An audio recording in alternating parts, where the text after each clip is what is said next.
What is happening, everyone? Jim here, RCAD. Want to just give you guys a quick rundown on the video. This was filmed February 22nd, 2020 at about 4 o'clock in the morning. My brother and I doing a little Saturday night wheeling with our Traxxas TRX4 Broncos equipped with a Traxxas all-terrain track kit. I do have custom windows put on all those track units for both vehicles, and both vehicles have the rear shock limiter removed on the rear track unit. No suspension lift on these trucks, but there is a slight body lift on the truck. And I did have to do some custom trimming to the rear rock sliders and the rear inner fenders on both Broncos to accommodate those track units for the extra suspension twists that they get from having that rear shock limiter removed.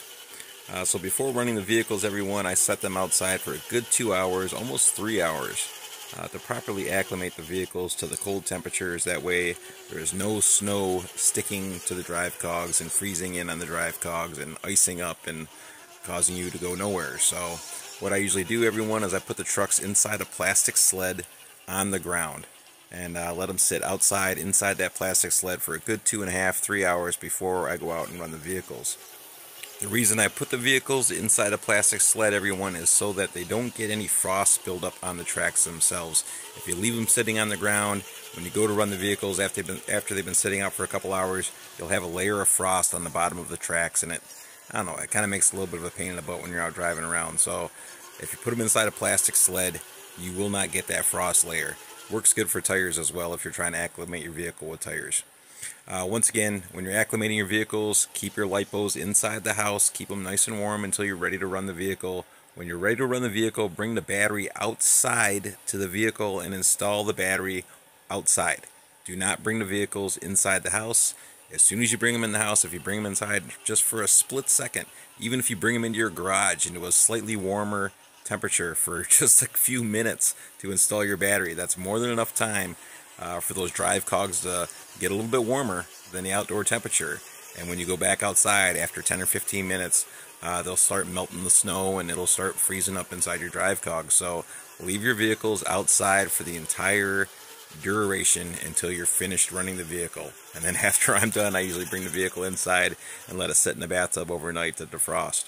So just something to keep in mind, everyone, for proper acclimation on your vehicles, for problem-free running with your vehicles out in the cold weather. Leave them outside for the entire acclimation process. Keep your batteries inside until you're ready to run the vehicles. And when you're ready to run the vehicles, bring the batteries out to the vehicles and install them in the vehicles outside. Back to the video at hand, everyone. The course that we're running on right now, my brother and I had built this Saturday afternoon, and it was right around 38 degrees Fahrenheit outside, and the forecast was predicting some warmer temperatures to come in the following days, so we figured we were going to have to take advantage of the course while it was there. So we went out and ran the trucks around the course 2 times. We ran around clockwise and counterclockwise, and then afterwards we proceeded to take the vehicles down the side of the road, just going through the snowbanks from one snowbank to another, and goofed around for another 2 hours or so before we got done wheeling. So in total, we started at about 3 o'clock in the morning and finished right around 6 o'clock in the morning or so. So we were out for a good 3 hours with the vehicles, and had absolutely no problems with snow building up or freezing inside the drive cogs or anything like that for the entire duration of filming. So, and right around 30 degrees Fahrenheit once again. It was right around 32 degrees when I first set the trucks outside for acclimating. And by the time we went out to go run them, it was 30 degrees outside. But since they were sitting out there the entire time, they cooled down with the weather, or with the temperatures, at an even rate. And once again, no issues with freezing or sticking on the cogs of any kind. And it was probably a good thing that we decided to go out and run the trucks when we did, because it did get warmer for the next following few days and melted a lot of this course away. We actually had another course, a second course, built in front of the house, an even larger course. And that one is pretty much destroyed from all the warm weather that we had following this video. So I'm going to let you guys sit back and watch the rest of the video here, everyone. We just finished driving around the course in one direction. I'm going to turn the vehicles around and come back the other way. And I'll catch you at the end of the video. So sit back and enjoy. Thanks for watching.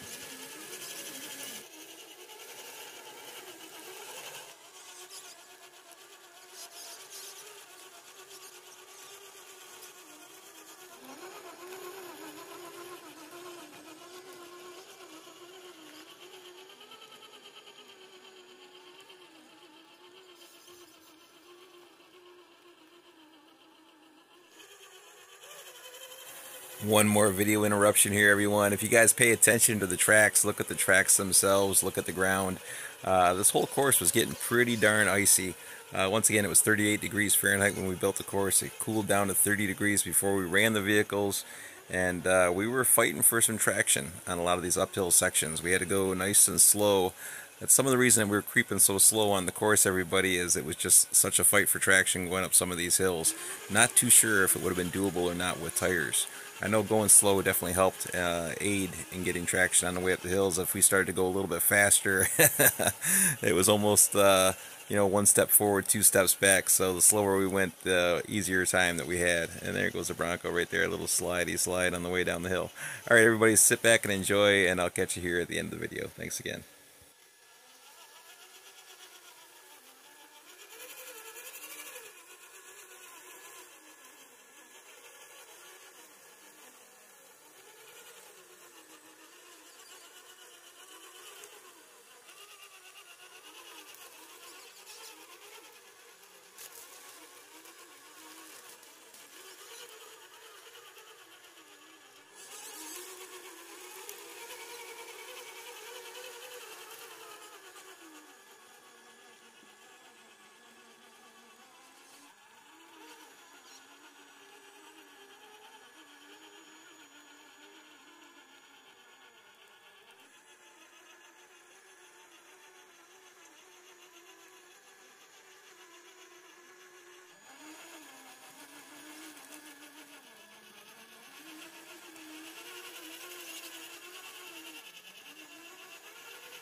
As we make our way off the course, everyone, if you take a look across from the vehicles right now, that snowbank opposite of the trucks, on the other side of the path, that is one of the big corners on our secondary course, the one that was melted away on us.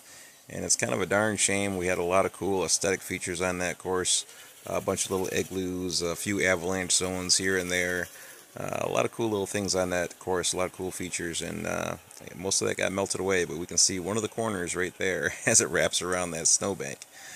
So that's going to do it, everyone. Brother and I are heading down the trail here, and once again, we continued our adventure for another 2 hours or so after filming this video, just bombing through snowbanks all the way down the side of the road.